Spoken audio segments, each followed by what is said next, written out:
Tá ótimo. Boa noite a todos.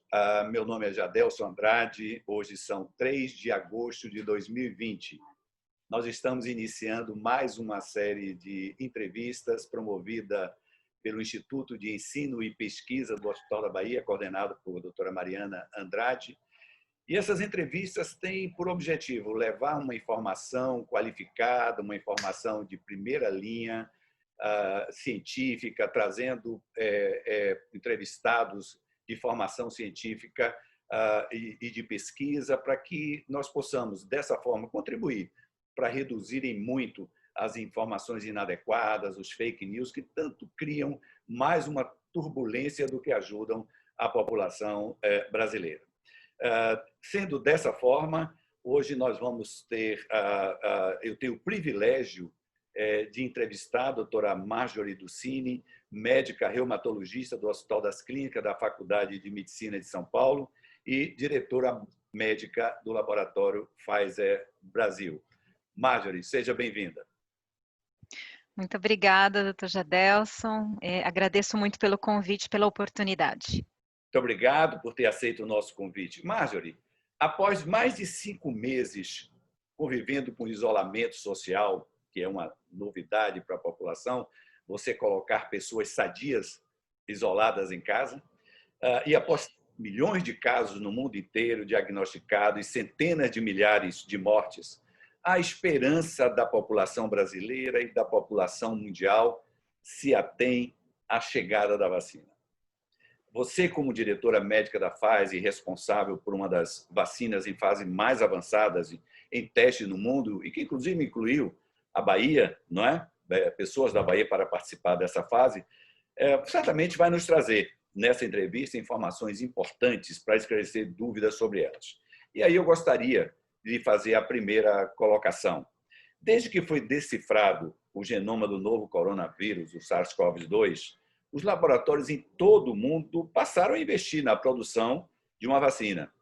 Existem atualmente mais de 160 vacinas em curso em diferentes fases, sendo pesquisadas. Dentre elas, 5 estão na fase 3 e, dentre essas 5, 3 estão sendo testadas no Brasil. E aí vai a pergunta, existem diferenças entre essas vacinas? E se existem, podemos considerar que umas são mais seguras que outras, dentre essas que já estão em fase 3 de aplicação? Sim, doutor Jadelson, existem diferentes plataformas, diferentes tecnologias. Então, existem as vacinas que utilizam, ou potenciais vacinas que utilizam material biológico, o próprio vírus, inativo ou enfraquecido. Então, esse vírus modificado, que não infecta as pessoas, não causa doença, mas eles contêm a proteína, uma proteína que está muito falada aí, que é a proteína spike, né? Que é uma proteína muito importante do vírus e que é capaz de estimular o nosso sistema de defesa.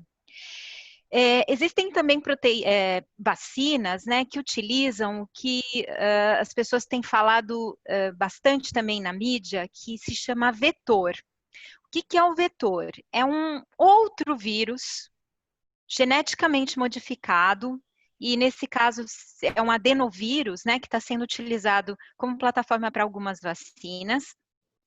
Esse adenovírus, ele não infecta também as pessoas, mas ele carrega dentro dele o material genético do novo coronavírus.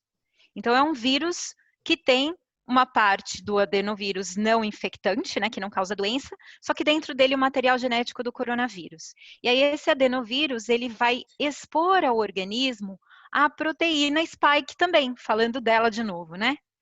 E essa proteína spike do coronavírus vai estimular também a produção de anticorpos. E há também aí a mais inovadora, mais diferente de todas as plataformas de vacinas, que é justamente a da Pfizer em parceria com a BioNTech, que é a vacina que utiliza a plataforma de RNA mensageiro. Então, o que é isso? Essa vacina de RNA mensageiro, ela carrega as instruções, a receita para que as células do nosso organismo possam produzir uma determinada proteína. Então, elas atuam introduzindo nas células do nosso organismo a sequência do RNA mensageiro, né, essa sequência genética, mas produzida em laboratório de forma sintética, e uma vez ela introduzida dentro do nosso organismo, a nossa célula vai produzir essa proteína específica do vírus, a spike, por exemplo. Então, uma vez que essa proteína seja produzida dentro do nosso corpo, o nosso sistema imune, né, nosso sistema de defesa, ele vai identificar essa proteína, vai olhar para essa proteína e vai dizer que achar ela estranha. Ela não, normalmente a gente não produz essa proteína no nosso corpo. E aí ela funciona como o que nós chamamos de antígeno, justamente uma proteína estranha que vai estimular o nosso sistema de defesa a produzir anticorpos e outras células de defesa também, que então vai dar ao corpo, ao organismo, a capacidade de se defender quando tiver em contato com o vírus real. Então, a grande diferença dessa tecnologia de RNA mensageiro é que ela não usa nenhum material biológico em nenhuma de suas etapas, diferente das outras. Essas outras que eu comentei, elas usam material biológico. E a da Pfizer, da BioNTech, não, né? Essa de RNA mensageiro. Ah, existem outras de RNA mensageiro também, acho que vale aqui destacar. E o que isso pode ser diferente, pode trazer de diferença? A rapidez de produção, porque produzindo sinteticamente em laboratório, isso é mais rápido, você não depende do crescimento de um material biológico de um vírus, né? É tudo produzido em laboratório. E também a capacidade de flexibilização. Então, se a gente descobre que houve alguma mudança do vírus e essa sequência genética teve alguma mudança, nesta plataforma de RNA também é possível fazer essa mudança de forma rápida. E a produção pode ser rápida também.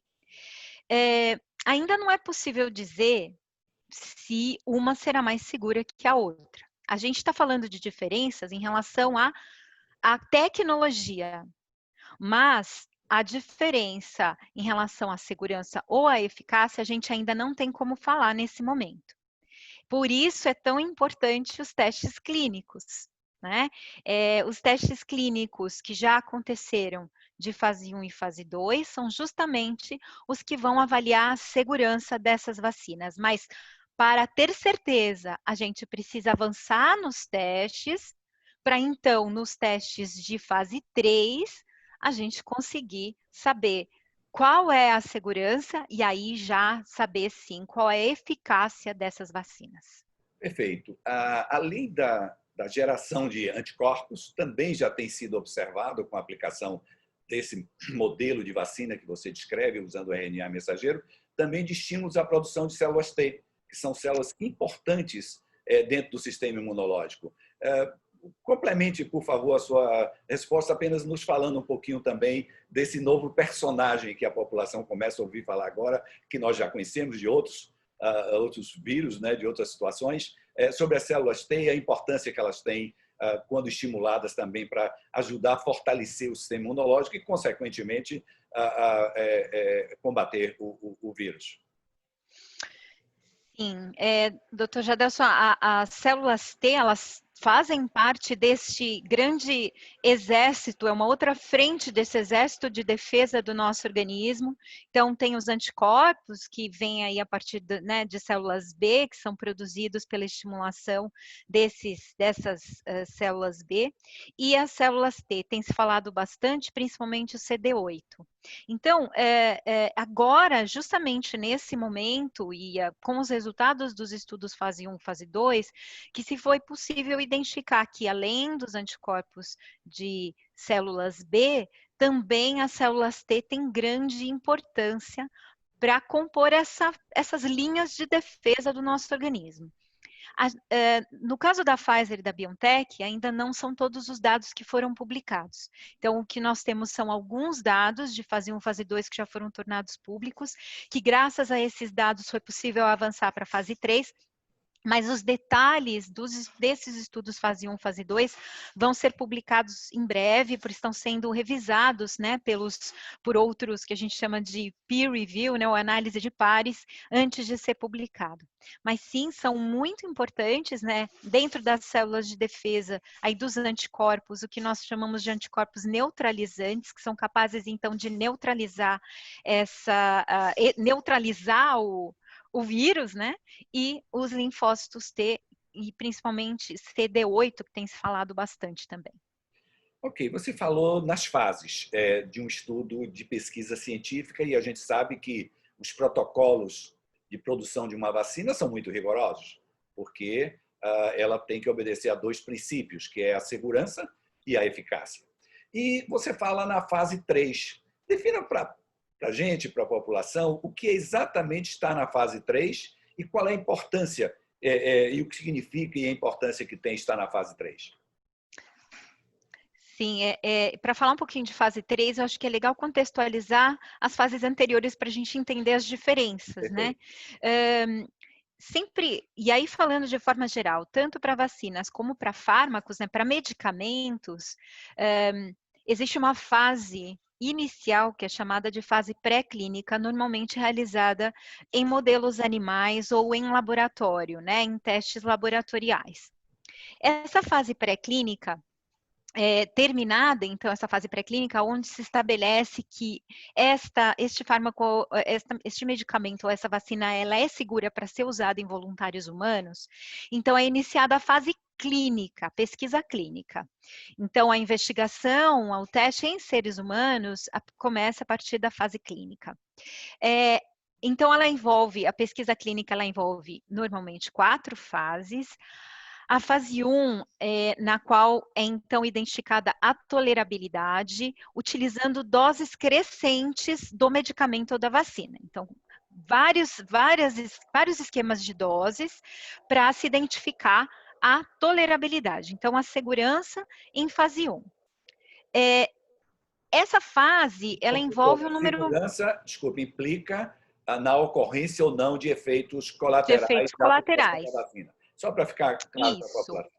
Perfeito. Além de testes laboratoriais também, porque às vezes a pessoa não pode sentir que teve algum efeito colateral, mas são feitos testes laboratoriais, testes de exames de sangue e outros exames para saber se houve alguma coisa errada que possa dizer que aquela determinada dose não é uma dose bem tolerada, ou não é uma dose muito segura para seguir adiante. Então, essa fase, ela envolve um número pequeno de participantes. Então, algumas dezenas de participantes estão aí na fase 1. Indo para a fase 2, você já tem uma ideia de quais são as doses, então já fixa 2 doses, por exemplo, para serem comparadas, mas são doses que já se mostraram seguras para ser usadas num número maior de voluntários. Aqui, normalmente, na fase 2, também na fase 1, como na fase 2, normalmente são voluntários saudáveis. Mas na fase 2, também já pode ter pessoas que têm a determinada patologia que a gente está querendo estudar, se for um remédio, ou algum grupo que está mais exposto a alguma patologia, como é o caso das vacinas, para prevenir uma determinada doença. Então, na fase 2, já são algumas centenas de voluntários, então aumenta o número de participantes e para se avaliar ainda como principal objetivo a segurança. Mas aqui já é possível determinar algum dado de eficácia. No caso da vacina, é muito importante dizer que na fase 2 a gente avalia imunogenicidade. O que significa isso? A capacidade do organismo de reagir àquele estímulo. Então, saber qual é a capacidade do organismo de produzir anticorpo. Ou o que acontece com os linfócitos T se eu dou essa vacina. Então, nessa fase 2, já é possível identificar também algum dado de eficácia. Então, vamos para a fase 3, para responder a sua pergunta. A fase 3, ela objetiva, sim, avaliar a eficácia.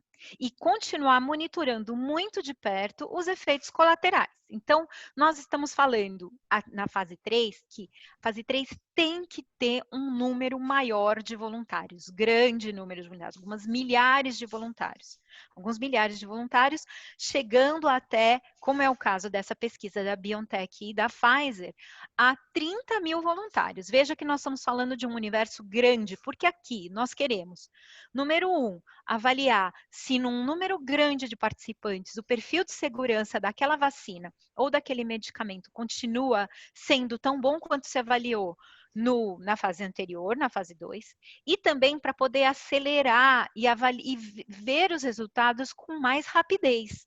Então, nós precisamos, nesse caso agora, nós estamos no meio de uma pandemia, nós precisamos desafiar os tempos.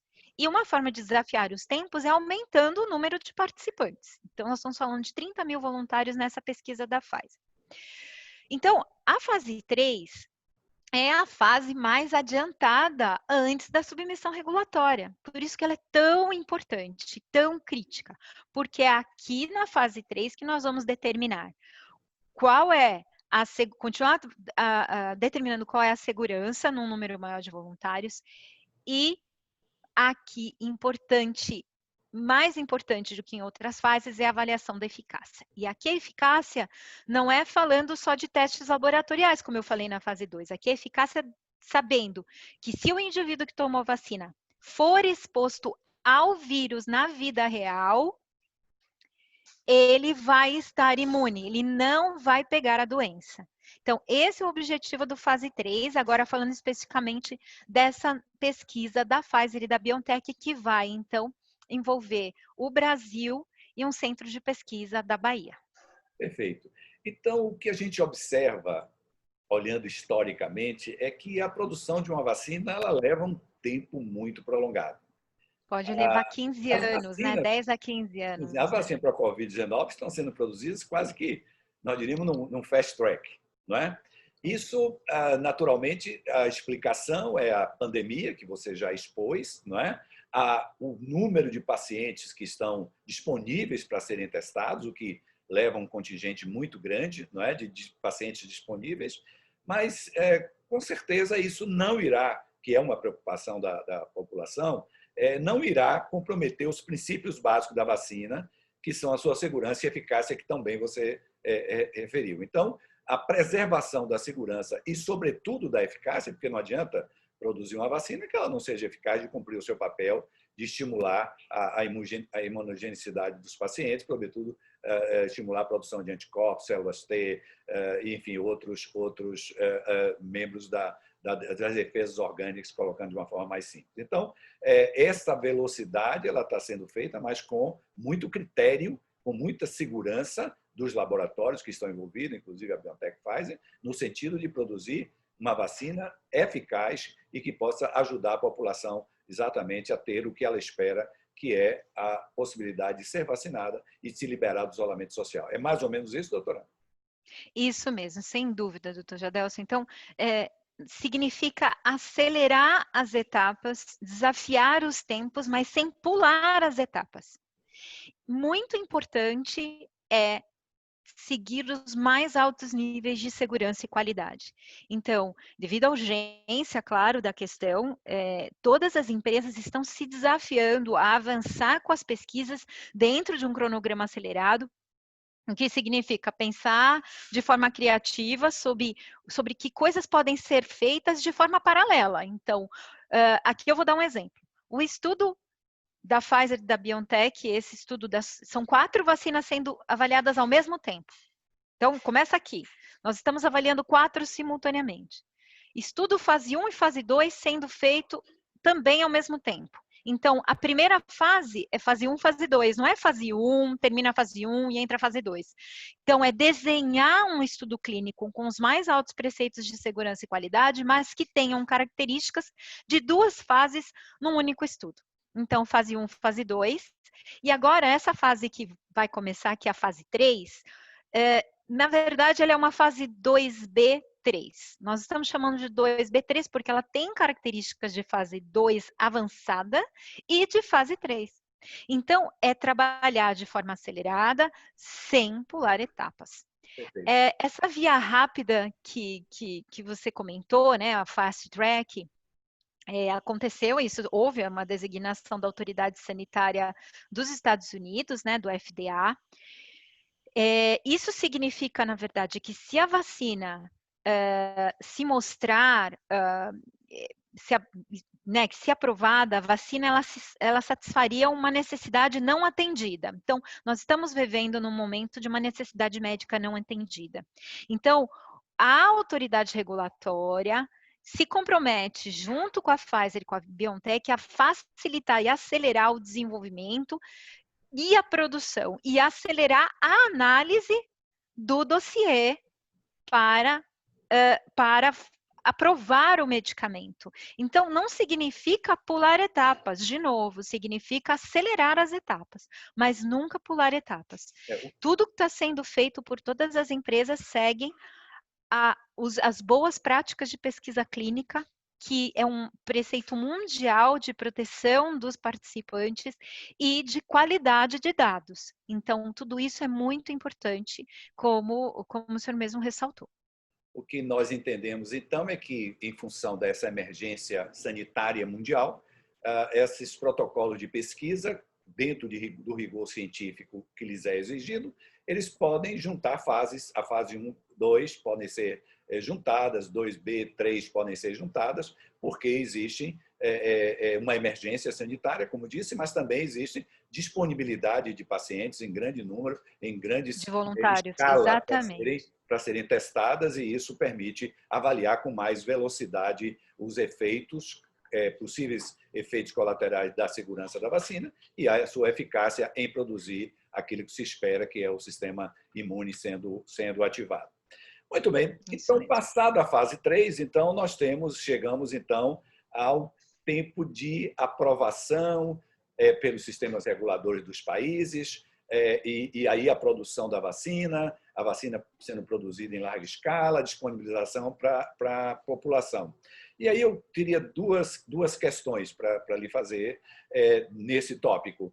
A primeira é se existe chance, a Organização Mundial de Saúde, eu já assisti algumas entrevistas de CEOs de laboratórios como a BioNTech, Pfizer, de outros laboratórios que estão também na fase 3, falando numa aprovação emergencial, uma vez que, para atender às necessidades sanitárias mundiais, que pudesse haver, pelos sistemas reguladores do país, uma aprovação emergencial. Queria saber, primeiro, a sua opinião sobre essa aprovação emergencial. E a segunda é, qual é a expectativa, se a Pfizer já tem alguma expectativa em relação à produção e disponibilização dessa vacina para a população. Então, doutor Jadelson, a questão do uso emergencial é mais uma decisão das autoridades regulatórias do que das empresas, né? No caso da Pfizer-BioNTech, a gente, claro, e a BioNTech como parceiros, tem trabalhado com várias autoridades regulatórias, com vários governos, então tudo está sendo discutido, dialogado em tempo real. Então, enquanto os resultados estão sendo disponibilizados, as empresas, né, no caso a Pfizer, têm trabalhado com vários governos do mundo todo para entender a demanda, para entender como os governos vão se organizar. No caso do governo brasileiro, nós sabemos que o Programa Nacional de Imunizações é um dos programas mais reconhecidos no mundo, e como o governo brasileiro vai organizar essa distribuição. Então, tudo isso, o Brasil, todos os países do mundo, vários países do mundo, vários países da América Latina estão nesse mesmo momento estabelecendo isso. Mas, realmente, como será feito? Se vai ser de uso emergencial, se vai ser para um grupo específico de pessoas, tudo isso é uma determinação dos governos, dos ministérios da saúde aí de vários governos do mundo. Em relação à expectativa de produção, a Pfizer ela opera num sistema de cadeia de suprimentos, de produção de fábricas, das cadeias mais sofisticadas da indústria. Isso, nós estamos falando de mais de 40 unidades próprias, 40 unidades fabris próprias da empresa e outros 200 fornecedores, mais 200 fornecedores globalmente. Então, esse conjunto esse sistema fornece uma capacidade necessária para hoje nós começarmos a produzir. Então, nessa primeira fase, pensando a partir dos primeiros resultados positivos, a empresa está se preparando para que as próprias fábricas, a nossa própria rede de manufatura possa fabricar as vacinas. Nós estamos falando de 100 milhões de doses até final de 2020 e 1 bilhão e 300 milhões de doses em 2021. Essa preparação, ela está acontecendo até sob risco, como a gente diz, quer dizer, começar a produzir antes mesmo de saber qual vai ser o resultado do fase 3. Um risco que você Mas fala, isso um é risco necessário. econômico, não é? Um risco econômico. Risco, sim, risco para a empresa, né? Um risco de Perfeito. fazer toda uma mudança de 4, 5 fábricas no mundo para produzir 100 milhões de doses e poder, por exemplo, acontecer de que os testes não sejam tão positivos assim. Mas nós não estamos, Não, nós não, estamos pode deixar, confiantes, doutor Jadelson, de que vai dar tudo certo. vai dar certo, sim. Vai dar Que vai certo. A dar tudo população mundial certo. espera isso. Uma outra Isso. preocupação das pessoas é, meu Deus, como que os laboratórios vão produzir vacina para imunizar o mundo inteiro, considerando bilhões e bilhões de pessoas? Mas, ao que se sabe, é que a imunização, uma vez você imunizando, por exemplo, um país como o Brasil, se você imuniza 60% da população, agora a Organização Mundial de Saúde já fala em 50%. Se você imuniza 50%, ou seja, vacina, consegue vacinar pelo menos 50% da população, você já cria uma imunidade chamada imunidade de rebanho, não é, que consegue deter o vírus, deter o crescimento do vírus. O que é que você nos diz sobre essa questão da imunização de uma população de 210 milhões de pessoas, como a população brasileira, por exemplo? E aqui, doutor Jadás, nós estamos falando, claro, da população brasileira, mas nós estamos falando de uma pandemia, né? De um problema mundial. Então, isso que o senhor trouxe no início, a única solução, a única forma de encontrar uma solução é a colaboração. É que todos trabalhem juntos. Isso, todos estamos juntos nisso. Eu, você, todos, a população da Bahia, a população do Brasil, a população da China, a população do mundo. Então, a colaboração é crítica para isso. Então, as organizações, né, organizações de saúde, como a Organização Mundial da Saúde, descobrir, sim, qual é esse número que a gente tem ouvido muito também falando sobre a imunização de rebanho ou imunização comunitária, que você não precisa vacinar todo mundo, mas uma parcela da população vacinada você já consegue fazer com que o vírus pare de circular. As empresas estão colaborando junto com a Organização Mundial da Saúde, existem iniciativas, também saiu na mídia, chamada COVAX, né, iniciativas da Gavi, iniciativas de outras organizaçõões, iniciativas governamentais, para que a gente tenha qual é esse número, né? Porque isso tem variado bastante, mas graças ao avanço da ciência, isso vai acontecer em breve, nós vamos ter uma definição melhor. Mas a grande solução vai ser a colaboração. Colaboração entre as indústrias farmacêuticas, entre indústrias farmacêuticas e universidades, academia, governos, as organizações, né, como a Organização Mundial da Saúde, por exemplo, e outras, nós precisamos de várias soluções. Perfeito. E várias soluções já estão em fase bastante aceleradas. Doutora, você nos disse que o sistema de imunização do Brasil é reconhecido, e é fato, em todo o mundo. Também o sistema de adaptação do Brasil para a produção de vacinas também está muito avançada.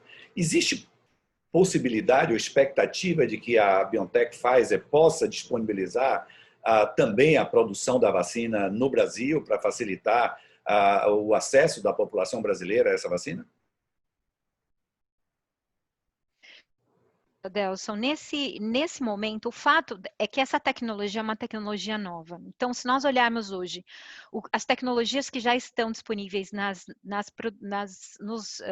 empresas, nas indústrias nacionais, governamentais, como Fiocruz, por exemplo, esta tecnologia não está ainda disponível lá. Então, para começar a produzir localmente, são necessárias outras etapas, né? Então, existem diálogos acontecendo com o Brasil e com outros países do mundo, então não existe uma resposta sim ou não nesse momento, mas nesse momento a Pfizer está preocupada em encontrar uma solução o mais rápido possível e tendo uma capacidade produtiva alta, como é o caso, é uma empresa global com essa capacidade de manufatura que eu comentei com o senhor um pouco mais cedo na nossa conversa, para disponibilizar o mais rápido possível. Isso não significa que diálogos não estejam acontecendo para um futuro. Perfeito. Mas a certeza de que a Pfizer disponibilizará, sim, um número de vacinas para atender a população brasileira num primeiro momento, lógico, dentro dessa perspectiva de uma produção de larga escala que a senhora Sem acabou dúvida. de mencionar. A Pfizer está, sim, comprometida em trabalhar para o acesso global à vacina, doutor Jadelson. Perfeito. Uma das questões que sempre são levantadas é por que o Brasil foi utilizado, ou está sendo utilizado pelos laboratórios para testar aqui, né? Algumas explicações já foram dadas, outras situações de fake são lançadas. Definitivamente, nos esclareça por que o Brasil entrou no cenário mundial de teste de vacina, não só da Pfizer, como de mais 2 laboratórios, e por que isso se justifica. Claro, doutor Jadelson, primeiro que pesquisa clínica é uma coisa importantíssima para o desenvolvimento de um país, para o desenvolvimento da ciência num país. Seja pesquisa clínica que seja iniciada localmente, idealizada, né, os protocolos idealizados localmente, sejam em pesquisas clínicas globais, como é esse o caso. A escolha do Brasil se baseou em diversos fatores, então isso inclui conhecimento científico que o país tem, essa capacidade operacional dos centros de pesquisa. O Brasil é um país reconhecido como um país de produção científica de qualidade. E a epidemiologia da doença, doutor Jadelson, para um estudo de eficácia, é importante que o vírus esteja circulando. Não dá para fazer um estudo de eficácia de vacina num país em que já esteja caindo a circulação do vírus. Então, você não é possível identificar se aquela vacina vai realmente ser eficaz para imunizar a população, para imunizar as pessoas que estão participando. Então, ser voluntário numa pesquisa como essa é poder ajudar o mundo a combater uma pandemia. No caso da pesquisa clínica, são 2 centros de pesquisa no Brasil, 2 centros muito renomados. Um centro de pesquisa em São Paulo, que é o CEPIC, e um centro de pesquisa na Bahia, do Obras Sociais Irmanduce, e o doutor Edson Moreira é o principal investigador do Brasil. Ele é o investigador, está liderando essa pesquisa no Brasil. Perfeito. Uma curiosidade, e eu não sei se ainda vocês já têm nessa fase agora a possibilidade de ter essa resposta. Uma vez a vacina liberada, eficaz, aplicada, já existe alguma perspectiva que ela terá que ser repetida, tempo de ação dessa vacina? Ou seja, já existe uma visão, uma ideia, já é possível ter uma resposta se ela vai precisar ser replicada como outras vacinas, a vacina da influenza, por exemplo? É justamente essa pergunta, ou essas perguntas, né, porque tem essa questão de revacinar, ou quanto tempo vai durar a imunidade, é que esse estudo fase 3, que vai começar a ser conduzido no Brasil e em outros países do mundo, já foi anunciado também a participação da Argentina, dos Estados Unidos, da Alemanha, no estudo fase 3, mas é justamente essa é uma das perguntas que esse estudo fase 3 vai querer responder. Perfeito, doutor. Eu quero te agradecer as respostas objetivas, concisas, de quem está exatamente envolvida com um assunto de forma tão apropriada como você está. tá certo? E certamente o objetivo nosso está sendo cumprido, que é, como eu disse na abertura da nossa entrevista, levar informação científica de qualidade, direto da fonte, para que a população entenda e desmistifique tantas informações que contribuem para tanta insegurança da população em relação a toda essa situação que nós estamos vivendo. Então, eu gostaria, então, de lhe fazer a última pergunta, ela é um pouco lúdica, né? e menos técnica, mas fique à vontade, é se nós podemos, então, manter a esperança e qual a sua mensagem final para as pessoas que estão nos ouvindo. Podemos sim, doutor Jadelson, manter a esperança na ciência. Nós, como comentei um pouquinho, né, nós estamos todos juntos nisso. E nós, eu como pessoa, e acredito que empresas estão acreditando que a melhor maneira de vencer a Covid-19 é a colaboração. Então, reunir esforços, reunir recursos, reunir conhecimento, e esses esforços da indústria, da academia, das organizações, dos governos. E sobre a vacina especificamente, nós estamos confiantes que os resultados serão positivos e de que a ciência será capaz de vencer essa pandemia. Essa é a mensagem mais positiva e mais forte que certamente a população brasileira esperava de ouvir de alguém tão qualificado e tão envolvido com esse projeto da BioNTech Pfizer no mundo e no Brasil e na Bahia. Eu queria, então, dizer a todos que, enquanto a vacina não chega, esperamos que ela chegue com a maior brevidade, essa cooperação, ela primeiro se faz consigo mesmo. Se proteja, mantenha o seu isolamento social, na medida que precisar sair, e agora muitos estados brasileiros, capitais, já estão abrindo as suas atividades comerciais, mantenha o distanciamento, use a máscara. É inadmissível que tanta exposição sobre como a máscara é um aliado poderoso, um instrumento importante para evitar o contágio junto com o distanciamento social. Então, mantenha isso até que chegue para que você possa alcançar a vacina, porque se você se contamina, se você se complica, se a sua saúde se complica, você não vai ter os benefícios da vacina. Doutora Marjorie, muito obrigado mais uma vez pela exposição e por todos esses esclarecimentos que certamente darão mais tranquilidade às pessoas na expectativa de que, com a brevidade que a ciência de qualidade possa nos propor, nós tenhamos, então, a vacina e o retorno da vida na Terra, no Brasil, a uma condição de normalidade, que os abraços afetuosos que os baianos tanto gostam, não é, possam voltar a acontecer. a ser, e os nossos sorrisos sejam de muita felicidade e muita alegria. Muito obrigado, agradeço ao Laboratório Pfizer em meu nome a possibilidade e a disponibilidade da senhora para essa entrevista. Tá? Muito obrigado. Obrigada, doutor Jadelson. Um abraço.